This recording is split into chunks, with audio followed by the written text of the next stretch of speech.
Wrestling, like a lot of things in life, can have a history that many only comprehend on the surface level. If something happens outside of WWE or AEW, some feel that it's not worth knowing since it didn't happen in the big leagues, or perhaps because they didn't see it. But there's an entire world of professional wrestling that exists away from cable TV broadcasts, and quite a bit of it is worth considering. Take, for example, the curious case of Shawn Michaels. To most fans' knowledge, when he hobbled out of the ring at WrestleMania 14, HBK wouldn't take to the mat again until he battled Triple H 4.5 years later. But to believe that is to overlook a somewhat obscure but absolutely noteworthy encounter in between. I'm Jack from Cultaholic Wrestling, and this is the true story of Shawn Michaels' forgotten match.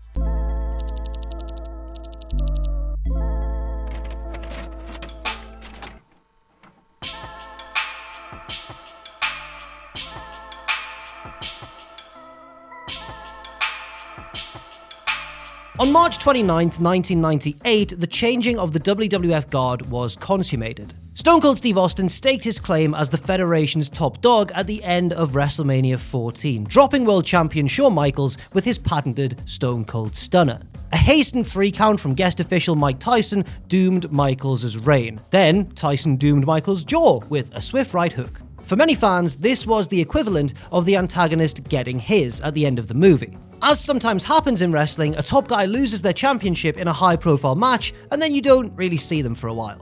And indeed, Michaels wasn't going to be wrestling for a very long time, if ever again. More than 6 weeks before WrestleMania, Michaels found himself in the worst pain he'd ever experienced in his life. While working out in his San Antonio home, Michaels was besieged with serious back pains, which he later equated to a hot knife tearing through his back. After being rushed to hospital, Michaels underwent a series of tests, and the results were severe. 2 herniated discs and 1 crushed disc. Michaels also had a hip misalignment and worsening knee issues to go along with these spinal injuries. Known for the exuberant manner in which he'd fling himself around the ring off of slams, strikes, dives and all that sort of thing, 32-year-old Michaels was now faced with a very uncertain future in wrestling. Many point to an awkward landing on the edge of a casket lid during his match at the 1998 Royal Rumble with The Undertaker as being the apparent death blow to Shawn's career. But if anything, that fluky spot only added weight onto an already untenable stack, instead of being the sole cause of a forced hiatus. And so, Michaels remained inactive until the day of WrestleMania, where he gutted his way through the match with Austin and dropped the title. Life went on in the WWF. Austin was now the face of the company, and Vince McMahon was the new chief antagonist. Triple H assumed control of D-Generation X, and the Attitude Era continued picking up steam. But meanwhile, Shawn Michaels had to ponder the next act of his life. For the remainder of '98, Michaels took something of a wait-and-see approach when it came to his back, putting off potentially career-ending surgery and opting for rehabilitation instead. By Michaels' admission, he didn't rehab his back as much as he should have and remained in constant pain. Come the dawn of 1999, with his back still badly ailing, Michaels underwent a 4.5-hour procedure to fuse his vertebrae, which he said eradicated the pain he'd been dealing with. He was cautioned, however, that by having the surgery, he could be robbed of his mobility. Seeing as how Michaels' in-ring style was predicated on supreme athleticism and keen timing, this would likely mean the end of his days as a pro wrestler. So ultimately, Michaels selected diminished pain over a return to the squared circle. But nonetheless, at 33, Michaels was looking for ways to remain active in his life, even if wrestling seemed to be out of the question. He tried different things in the months ahead, including making infrequent appearances as WWF's on-screen commissioner, and even a brief gig covering high school sports on a local TV news affiliate. But Michaels had designs on being more than somebody that just traded on their famous name. He wanted to have a hand in setting up wrestling's future and had been interested in training the stars of tomorrow. So in 1999, Michaels opened the Shawn Michaels Wrestling Academy in San Antonio. His original faculty included his own wrestling trainer, Jose Lothario, as well as veteran Texas wrestlers Ken Mad Dog Johnson and Rudy Boy Gonzalez. And the school has its fair share of notable alumni, including future WWE stars like Bryan Danielson, Brian Kendrick, Paul London, and Lance Cade, as well as future TNA stars Matt Bentley and Sean Hernandez, and veteran deathmatch performer Masada. Even eccentric Japanese star Milano Collection AT trained at the school mid-career during the 2000s. As Michaels explained it, due to his physical limitations at the time, he and Lothario would coach from outside the ring, while Gonzalez worked with the students on the inside. But although Michaels was supposed to go easy on himself, he sometimes just couldn't resist climbing into that training ring to demonstrate certain bumps, as Danielson later revealed. In fact, on one occasion, as Michaels was trying to coach the students on how to achieve proper height in taking a back body drop, he felt that nobody was getting it right. So Michaels himself stepped into the ring and showed the proper form and technique, at which point his mother happened to walk into the gym and she caught her son defying doctor's orders by performing a risky maneuver. As Danielson and others learned, even a 3-time former world champion isn't immune to a mother's scolding. Come April 2000, however, Michaels would do more than just a few bumps in training. He'd wrestle one more match. In conjunction with the school, Michaels oversaw the Texas Wrestling Alliance, a promotion that shared a relationship with the school not unlike that of NXT's with WWE's Performance Center. The Alliance actually had a local television program that aired in a half-hour time slot on Saturday nights. For most of 1999 and 2000, the TWA heavyweight title was held by a wrestler named Venom, an individual that had quite the history with Shawn Michaels. Venom was portrayed by the veteran grappler Paul Diamond, who broke into the Texas wrestling scene in the mid-80s, around the same time that Shawn Michaels did. By mid-85, the two were teaming together under the name American Force. Wow. As a duo, they held the Texas All-Star Wrestling tag titles twice in 1985 and 1986. After splitting earlier in 86, it would be over a year before Michaels and Diamond crossed paths once more, doing so now as tag team rivals. That's because Shawn had by then formed the Midnight Rockers with Marty Jannetty, while Diamond formed Bad Company with Pat Tanaka.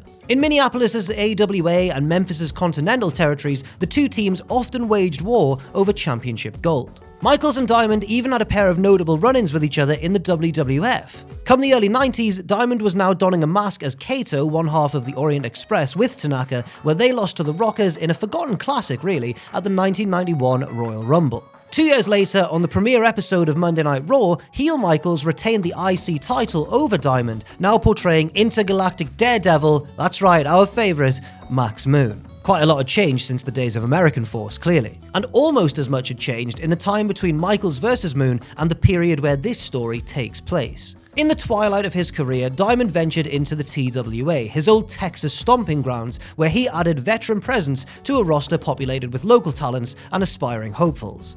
As Venom, Diamond played TWA's lead heel and even defended the TWA title at a pair of WWF house shows in Texas in 1999, defeating Funaki on both occasions. As part of a storyline, Venom then came into control of Michaels' TWA, becoming the owner and CEO.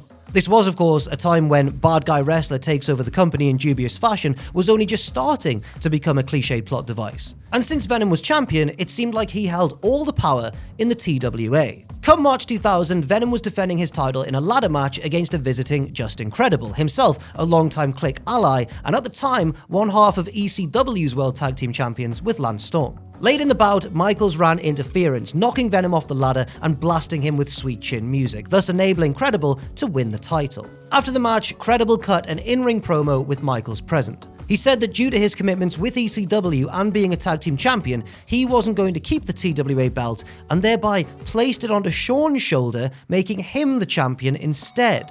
Somewhat meekly, an all but retired Shawn Michaels held the belt aloft when Venom suddenly came to and then shoved him. Venom then cut a promo on Shawn, accusing him of screwing him over 15 years ago by splitting up their tag team, and here now, Shawn had screwed him over once again. Therefore, Venom was using his CEO powers to order Michaels into a title defense against him. Michaels tried to say that he didn't need the belt and didn't want to wrestle anymore, but Venom insisted, and it wasn't going to be any ordinary match either. Venom demanded that it be a Texas-style bunkhouse brawl. Michaels ultimately agreed to the match. He put the championship up against Venom's ownership of the company in a winner-takes-all fight to the finish. It was billed as a last hurrah for Michaels, closing out his career on an up note in his hometown, working with a man he'd come to know as a young wrestler just breaking into the sport. And so, on Tuesday, April 4th, 2000, at the Far West Rodeo in San Antonio, Texas, Shawn Michaels would step into the ring one last time as a wrestler to shut up his former tag team partner and make things right with his organization. Venom entered first, dressed like a cross between Jerry Saggs of the Nasty Boys and that quiet kid in school that listened to Tool and collected Magic the Gathering cards. I think that's pretty much what he looks like. He then threw a trash can filled with weapons into the ring and chose a kendo stick as his first line of defense. Sexy Boy then blared throughout the intimate venue, heralding the arrival of Michaels. He was bedecked in traditional wrestling street fight attire of a sleeveless black t-shirt and blue jeans tucked into, of course, a lovely pair of cowboy boots. After flinging off his baseball cap, Michaels entered the battlefield and began throwing fists with Venom before Venom gained the upper hand and then the fight spilled to the arena floor. When it did so, Venom ran Michaels back first into the retaining guardrail, a clear sign that the veteran heel intended to work over Michaels' glaring weak spot, his back. Venom then went to the Well of Plunder, attacking Michaels with a cookie sheet and then a crutch. But Michaels turned the tide moments later, demonstrating his familiar grace with an up and over in the corner before pummeling Venom with some of the provided weapons. Michaels then removed one of his boots and swung it at Venom's head, a classic staple of pretty much every bunkhouse-style brawl there's ever been. From there, Shawn performed his first move requiring heavier lifting when he pile-drove Venom onto a trash can lid. He then introduced a ladder into the match, a much smaller ladder than the ones he'd famously fallen from in the mid-90s, but rungs of steel nonetheless. Michaels used the ladder to deliver a rocker fist drop from about 5 feet off the ground. Venom bled from the forehead as Michaels continued the assault, even waffling his former partner across the head with a ringside chair. Minutes later, back inside the ring, Michaels performed a baseball slide, kicking the ladder into the nether regions of Venom, thus shattering Paul's diamonds. Do you see what I did there? The match continued with an emphasis on quite comedic violence, but violence nonetheless, before Venom turned the tide with a low blow. With Michaels laid out near a staging area, Venom stacked up 2 folding tables. The two men then brawled to a higher platform where Venom teased throwing Michaels off. Instead, Michaels countered, hip-tossing Venom through both tables below in a pretty amazing visual. Venom managed to stagger back to the ring just as Michaels was producing a third table from under the apron. However, the tide turned once again when Venom threw powder into HBK's eyes. He then took to beating Shawn with the kendo stick, busting open the former WWF champion. Venom then produced a set of handcuffs and chained Michaels to the top rope. After taunting Shawn with a DX crotch chop, Venom continued the kendo stick beating as a crimson-red Michaels slumped to the canvas. With mic in hand, Venom told the assembled crowd that they were witnessing the destruction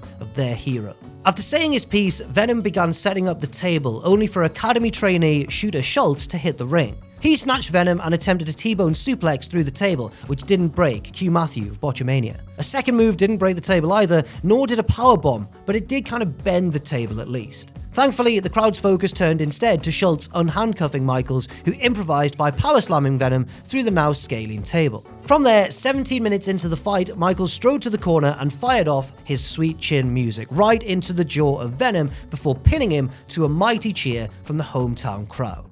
The match itself doesn't feel all that different from the template of a modern wrestling walk and brawl street fight, but having 2 old pros in there that know how to milk a moment, how to get the most out of even the most simple of spots, made it better than the usual fare of this type. Michaels didn't take much in the way of back bumps, obviously playing it safe on that front. Parts of the match were still quite quick, however, and Michaels still looked like HBK, even if it wasn't aerodynamic HBK. Even when limited, it's fair to say that he still performed admirably. If this was the last hurrah, then it was a nice love letter to the San Antonio fans. It wasn't the 30-minute technical classic that Michaels was peerless at in his prime, but for a 34-year-old that seemingly wasn't going to wrestle anywhere near the way he used to, this felt like a quaint final chapter to a storied career. Of course, that's not what happened at all though, because Michaels did come back in 2002 and stunned pretty much everybody with that SummerSlam battle against Triple H. Apparently, as we'd come to learn countless times over the next few years, the in-ring Shawn of old was not lost to time at all. Along the way, Michaels started a family, kicked addiction, and returned to the WWE ring as a far more laid-back and cooperative individual than when he'd left over 4 years earlier.